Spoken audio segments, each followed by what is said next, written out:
What exactly is the point of this? So people can know who you are, Skip! I know who you are. I don't like you. The internet's! This is a bit of shameless promotion. We're here to talk about the record, which I believe we're calling Conversion. You gotta tell me this thing's fucking recorded. Now I sound like an asshole. Yeah, you do. Well, whether it's recording or not, you're still going to sound like an asshole. To do with Would you want asshole pre-roll? Let's go around the room and hopefully people can recognize our voices. So this is Jerome Conover. I'm the singer and now rhythm guitar player. Next to me is... I'm Jeff. I'm the drummer. Next to me is... My name is Justin. I play bass and I scream sometimes. This is Skip, co-vocalist. We'll put that out there. Co-vocalist. This is Scott. I just write stuff. I play guitar sometimes. I only wrote everything. Drinking I know things. And next to me is Jerome. So now you know we just went in a circle. Are we just going to keep going in a circle? I It's don't actually quite need loud. to walk around in circles. Wow. That's right, KOV! Alright, so anyway, we want to sit down and sort of talk to people, let you know what's going on with all of us. Clearly, as you can see, we're all fucking idiots. So. Yeah, incompetent musicians. Or here, at least. At least I'm pretty. Oh, you know when you get that maple syrup in them. Yeah, you got a face for radio. We're too pretty for video. So we spent for video. We spent the last probably 9 months here in our Studio 4 in Fremont, Baby! recording what we're considering to be a full record. Seven tracks, correct? 7 songs, yeah. Yeah, but most of the songs are around 5 minutes, so it actually makes for a pretty substantial record. Yeah, it's like it's anywhere between 37 and 40 minutes long. So. Yeah. But over these 9 months, we've all gone through the kinds of things that bands go through. The sacrifices you make trying to write music and cooperate with a group of people. We've gone through job changes, living arrangements, breakups, family troubles. I mean, just the usual stuff that we all go through. I believe that's called life. Yeah. But I think a lot of people take it for granted when you hear a record. You don't think about the kinds of sacrifices that the individual musicians make to get something made. So I think that's something. Especially when you're doing it yourself. Yeah, and you're not being paid for it. That's right. No sponsors. Part of the inspiration behind all of this really just sort of came from you, Jeff. You were the person who said, I want to sit down and record a full record. Because all of us have been in other bands. We've all done, short EPs, 4 tracks, different things like that. Right. So, I mean, why did you feel that way? How did you feel about going into this record? It's just something I've always wanted to do. It's just been on my proverbial bucket list. I've just always wanted to record and release a full-length album. Part of it comes with I've recorded several over the course of my musical career, and just for whatever reason, finances or people moving away, or people leaving the band and bringing new people in, and then they don't want to play those songs. It just never got released. But, one of the things that happened as a result of that is this band. So that ended up working out in the long run. But yeah, that's really all it was. I've always wanted to record and release a full-length album, and so it's very cool that we're able to pull that together. It's got 2 original Disrupt the Paradigm songs, 3 Something Internal songs, and 2 songs that we all kind of wrote together. So it's I think even though we kind of stumbled across the name just as really a matter of convenience, I mean, this really is an album about converting. This is a conversion into what our next sound is going to be like, and what we're all going to continue to do as musicians. So I think it ended up being very apt, and I like that. I'm really looking forward to it. Yeah. So I believe the record has significance for everybody, so I just kind of wanted to touch bases with each of the members. I really wanted to find out. I'll start with Justin. This record is probably significant for you. How so? For me, it's kind of like a full circle thing with being back in a band with you. Personally, I kind of consider this almost like a Shed 2.0, which was our first band. because it's like a hard rock new metal, but not like yeah boy new metal. You know, like we have solos. We try our best to not be douchebags. Can't promise that I can't be an asshole, but the whole douchebag. Anyway, but like the music aspect is just like, you know, we all listen to different stuff, and I listen to a lot of different things. And after our first band, you know, I went on and I recorded a bunch of different bands and albums, and now it's kind of, you know, where it's been like, oh, I want to do this because like I always want to kind of do almost the polar opposite of what my previous project or band was, and it's kind of nice to kind of be back into something that my opinion matters more than other projects I've been in, per se. So it's nice, and where it's like you can express how you want to play, instead of like, oh, just be the bass player, you know. So it's just kind of nice on that aspect, and yeah, because we never recorded a Shed album. To me, this is it. Like I said, to me it's a spiritual successor to Shed. And it makes your tattoo relevant again. Yeah, it'll be like For those of you who don't know, Justin has Shed tattooed on his right arm. first tattoo, bruh. Yeah. So I'll hop over to Scott. Obviously, this record is significant for you. A lot of the writing, in terms of the songs, especially on the Disrupt Paradigm Origin songs, is all your expression. So, you know, do you want to talk about that and how this is significant for you? Yeah. Oh, you want it right now? Okay. I see how it is. Scott, Yeah, the problem with me has always been I'm a very inconsistent writer. I kind of take a lot of ideas and I try to shove them together, and a lot of times it doesn't really make a lot of sense. And what we've come to term it as is kind of hoping that the drummer can put all of the shit ideas that I have rolling around in a box for me so that we can make it make sense later. And then it doesn't really help that writing with Justin, it's also been hey, how about this? How about this? How about... So we end up throwing a lot of ideas back and forth, but the bottom line is I kind of just think of everything I've ever liked musically since being a kid, and just kind of a lot of ideas that I remember growing up from things I learned how to do when trying to learn how to play different songs. And I kind of take all these little tricks and things that I've always played with and just kind of try to put them into songs. And it was just really a chance to not write stuff that was already going. It was kind of like when we got, you know, Disrupt the Paradigm together, it was kind of a fresh start for us to really take a song from scratch and kind of build it.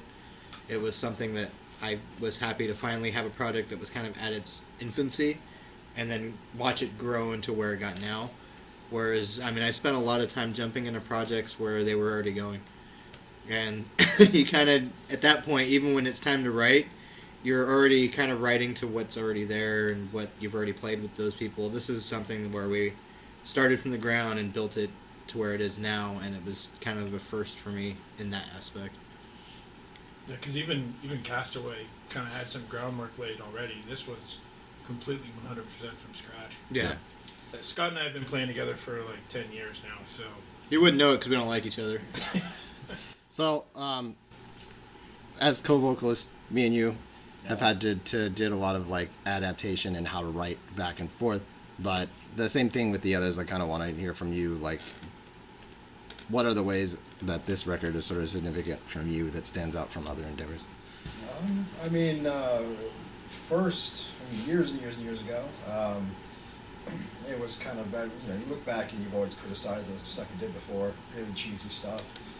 We did SI, and that was my quote-unquote first real band, I think. And, I mean, you know, it worked, and we did our thing, and I think it sounded all right. So this is now my first, I think, real professional, and again, the air quotes, band. Mm-hmm. Everybody seems to have a lot more of an idea of what they're doing. There seems to be a lot more cohesion. and I consider myself the baby in the music scene, and certainly the least talented. I don't know about that. My self-deprecation and all that, but yeah. I mean, it's good to play in a group of people who get along, know what they're doing, and really want to play some fucking music. And will allow you to play in bear costume. And will allow me to play in a bear costume. Not only allow, encourage. Watch what you fucking ask for. I'm gonna open a closet and there's just gonna be nothing but bears for different seasons. Do you have anything to add to that? Yeah. Bear suits? It's a bear suit. Do you want to put like a penis on it, or what? Is this going to be like the Mario suits? No. It's just the raccoon I tail in the want a front. raccoon suit. With the tail in the front. Yes. The record is obviously significant for me in terms of a change of roles. For those of you who don't know, most of my musical endeavors have been as a guitar player. I've done some vocals, usually in a backup fashion, but when this band first sort of pieced together, we had another guitar player who was in our band in something internal, which was Brandon. And when the two bands sort of merged together, we were into 3 guitar players. So I decided that, I've always kind of wanted to fool around with being a vocalist, so I'll put down the guitar and do that in this function. So a lot of the past, how have we been jamming on this? Almost 2 years now? Yeah. Yeah, exactly. The past 2 years have been me expanding on the vocal range that I have, because when I started out, it was very limited. I'm always good at coming up with melody in my head, but in terms of actually performing that melody is always a different story. So I'm kind of surprised even myself that I can do things. I've done things on this record that I just could not have done 2 or 3 years ago. So yeah, it's been significant for me just in finding a voice, finding the kinds of things I can and cannot do, and then learning the writing process. And then also for us having this 2 vocalist approach is trying to find that balance. And I think that we still haven't sort of nailed that balance down, and we're going to get better at it as we go on. Yeah. After this record's done, it'll be this clean slate, and we're going to start on new things, and we're going to be thinking about constructing songs in the way that suit that balance. Just from this conversation, I'm sure everybody can hear there's a lot of musical background in the local scene here between all of us. So one of the things I think would be fun to do is I'll go around everybody again, and you just give like a chronological history of the bands that you've been in this local scene, and I think that's going to surprise some people when they hear the directions and the length of time that's been. So Jeff, starting from the earliest bands up until now. Are we talking about bands that did anything of significance? Or I guess the qualification is, have you played shows in this Well, I have an band? objection to this, because by the time we get from those 2, we're going to have to do part 2 of the podcast later. What are you talking about? Don't get my podcast really didn't ever went anywhere. If it's going to be show-wise? Yeah, or have you played shows as this band? So Jeff, go ahead.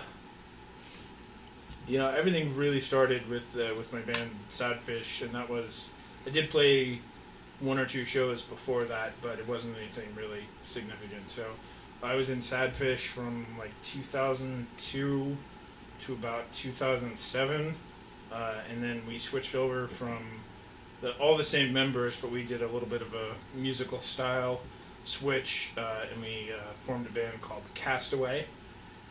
And then after Castaway, and actually kind of during the end of Sadfish, I played for a band called Sled, on and off for a little while. Then I played in a band called Shotgun Solace, and when we were working on, that was one of the aforementioned albums that didn't end up working. So then in the middle of the album recording process, I ended up hooking up with Scott and Justin, and then when At the same time. yeah. A in that human centipede. I'm always the C. And then when that kind of went in a different direction, that's when we formed Disruptive Paradigm, and I'm also playing in another band called Wolf Snake Sun. I'll pass it on to Justin. Okay. So, the first band was with Len, Shed, We started it in high school in 2000, but we didn't start playing live until about 2004. Yeah, 2003, 2004, something like that. And we were banned until 2005, I think. And then I was in this band called Down and Dirty from 2006 to about 2010. He remembers the years. I can never remember that stuff. Something like that. It all coincides with like my jobs too. So and then, but in between those, I helped out a buddy of mine, Chucky Woods, with his solo project, The Sauce. I went down south to record with him, and I played either 1 or 2 shows with him in that. But because it wasn't my cup of tea. Like I was like, yeah, I'll learn this because I wanted to be, a sponge of a bass player and just kind of like learn different techniques and styles. But yeah, all in all, it just wasn't what I wanted to do. So I was like, you can find someone who would want to play this, and that was the agreement that we had to begin with. And then I was in Down and Dirty, and then after Down and Dirty broke up, Live I was in a band for a short while called, we kept changing our names from Pretty to Pterodactyl, and then I was in Crop Burner for a few years, and then after kind of the first run of Crop Burner, I wasn't doing anything, and Jeff hit me up to see if I knew any bass players, and I was like, I don't know, I'm not doing anything. What are you doing? And he's like, oh yeah, and I'm playing with Scott too. I was like, cool, I want to jam with you guys. And so then that was joining in Shotgun Solace. Another project that I was like, this is cool stuff. It's not my thing, but I'm not in a band, and I want to just play live. Because they pretty much had like 12 songs or whatever, and I learned them as fast as I could and stuff, but it just, I didn't feel like I was, not that I wasn't meshing, but just like, I wasn't utilizing my full potential. So then I bowed out, and then I asked Scott first if he wanted to just start jamming with me, and then we pulled Jeff in. So while Shotgun Solace was still a band, we were still working out the original Disruptive Paradigm stuff, and pretty much it was like, let's do everything that we weren't allowed to do in Shotgun Solace, and that's kind of how all these different ideas just kept thrown against the wall, and we were creating songs. And then Crop Burner came back together as well, and then I created a weird stony jam band called Zombie with the new drummer of Crop Burner, and then also Matt Reed of Rivals came in on one of the versions of Zombie to do vocals and keyboard.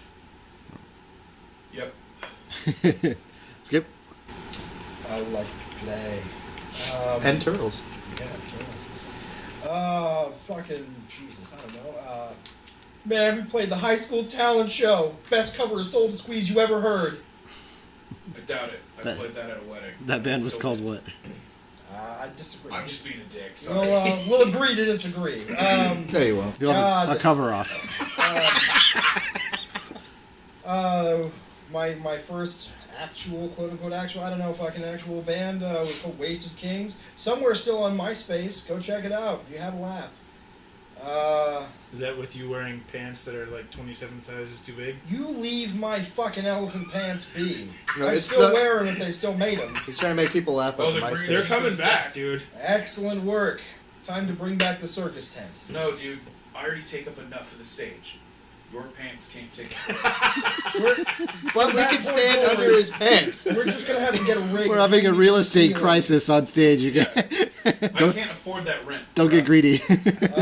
Then I did nothing for a good long while. I did SI with Len, and finally it evolved into Disruptive Paradigm, and here we be. Corporate buyout. Scott. Hostile takeover. Yeah. It really was kind of like what happened between Sirius and XM, wasn't it? You don't need to be a station. You just took it. Just took it. No, I mean, just getting up to where we are now, I'm going to kind of do something different and go backwards. So, here I am in Disrupt the Paradigm. I'm confused. I don't know where I am, what my name is, what I do.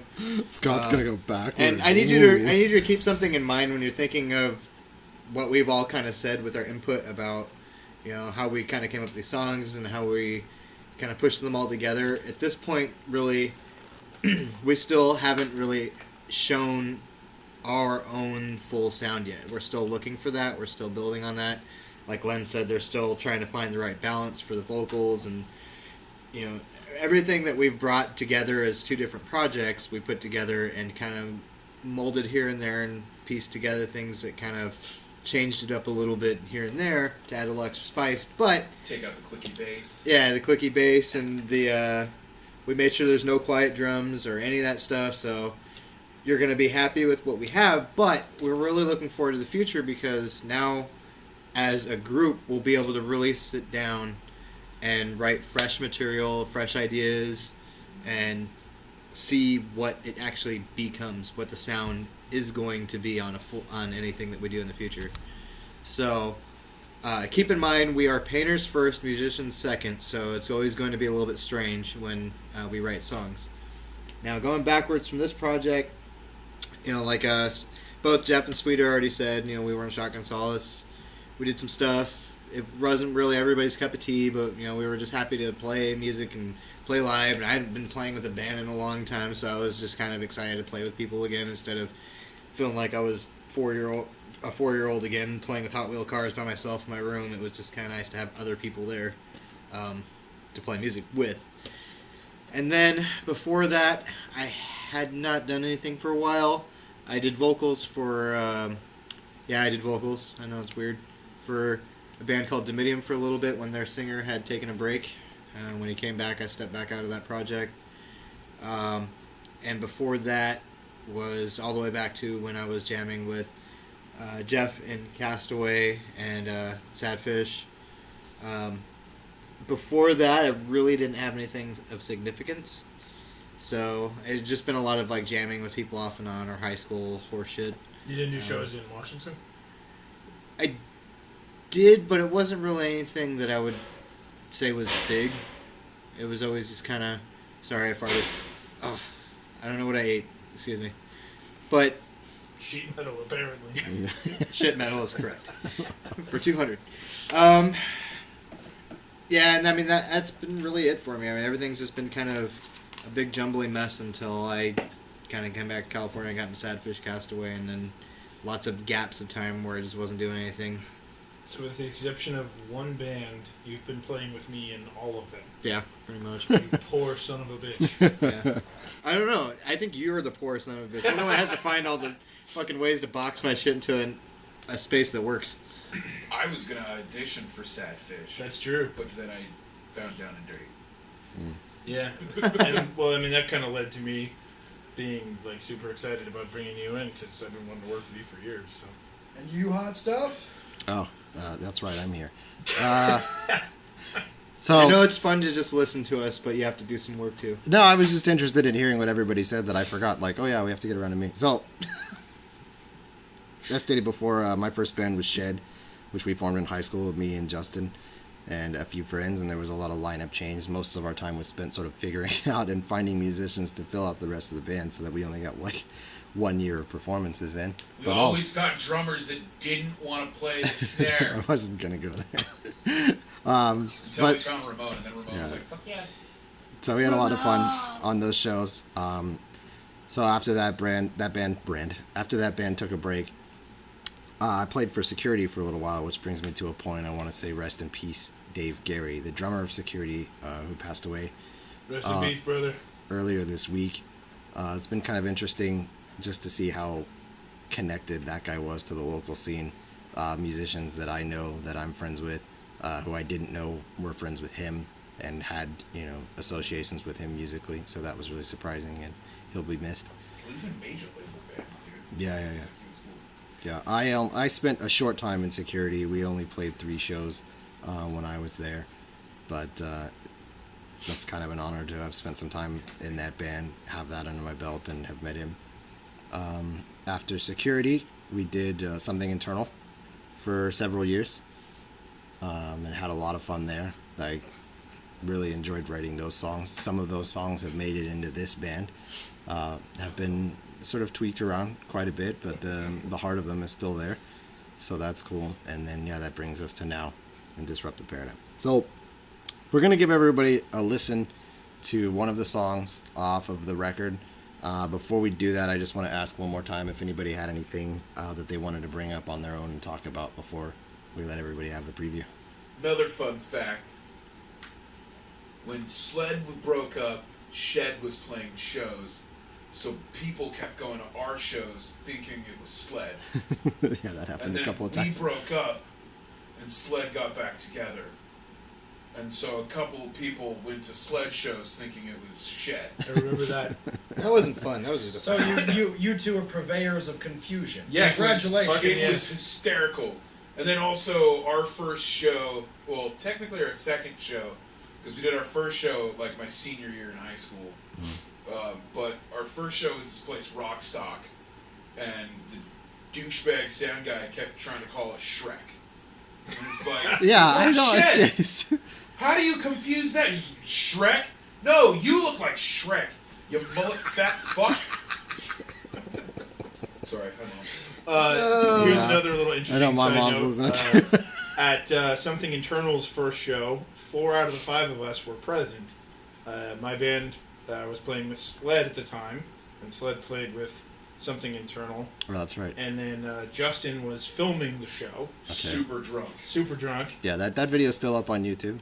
Yeah. Actually, and it is the music video for Shake, which we will be playing at our show coming up this Saturday. It was artistic creativity. Yeah. Sorry for if I fuck it up, because I probably will. We're fine. It's going good. And Len filmed a Sled video. That's right. Yeah, I did. I filmed the music video Len for filmed Sled. a Sled music video. We are Skip, all- film me.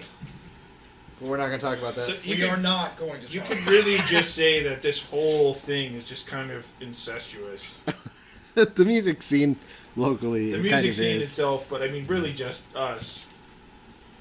it. I don't want you people to get this confused. Yeah, that's Clothes have always been on, We've crossed that came out Well, wrong. but never Or did it? streams. Okay, Quiet, Yeah. okay, quiet. Shh, just let it happen. okay. Incestuous is not the right word. Nepotism, maybe? I don't know. blue-blooded. It was a hot scene. Inbred. This was a big hot scene for a long time with so many clubs, and I think when a lot of things started closing down and people had less options and people grew up and got older, you know, whenever bands explode, there was so many of them in this area that eventually you cross paths and end up doing something with somebody that you cross paths with at some point, just because we're all so crammed into this little area with shows. I mean, San Jose was a big hot spot for lots of clubs, and you know, just the Bay Area in general has been like that. But really, this little group, we've just been shoved together in the same area for so long. Eventually, it was going to happen. Yeah. You get together, you play a show at a bar, you have a couple of drinks, and then you do something you regret. Yep. And then There I get were cab fare home. Yeah, form another band. I'm just trying to. Agree to This some is cool. Let's jam. agree to some side project. At that you- least 4 different album titles in the last 2 minutes of this segment. Yeah. I was wrong. They still send me home with cab fare, so I guess we're on the right path. All right. Well, with all of that said, here's a listen to the first song off of our record, which is called Failure. Hopefully you guys will leave comments and tell us what you think. Enjoy. We'll be right back. Will we? No, we won't.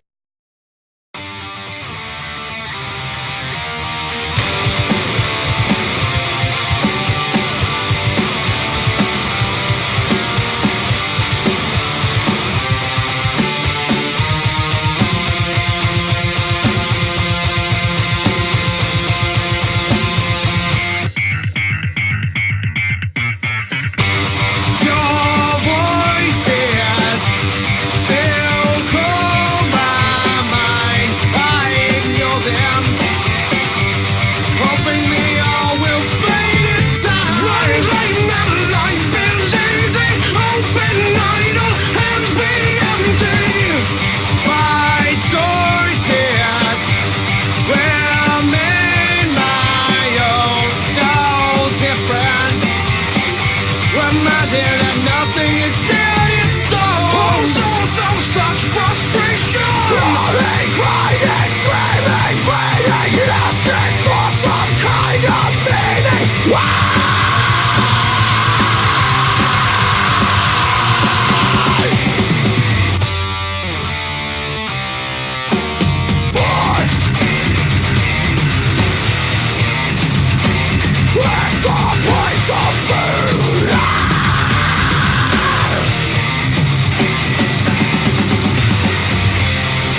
to pull our own way. Day stop praying. Hasn't your radar picked up his need of changing? No one ever said this wasn't crazy. All the signs seem to point just the same. Crawling, bleeding, dying, screaming, asking for some kind of meaning. Why?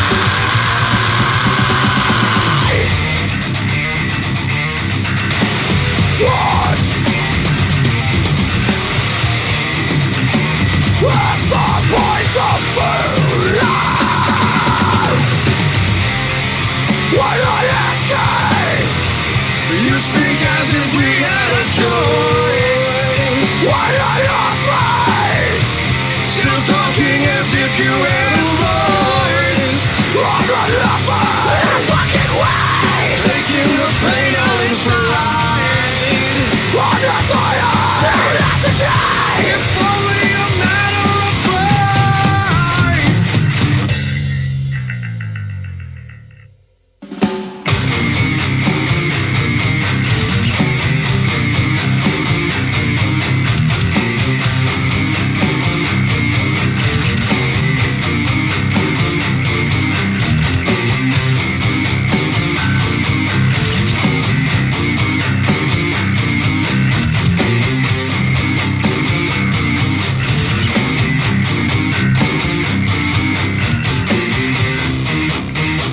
Wanted more than hope.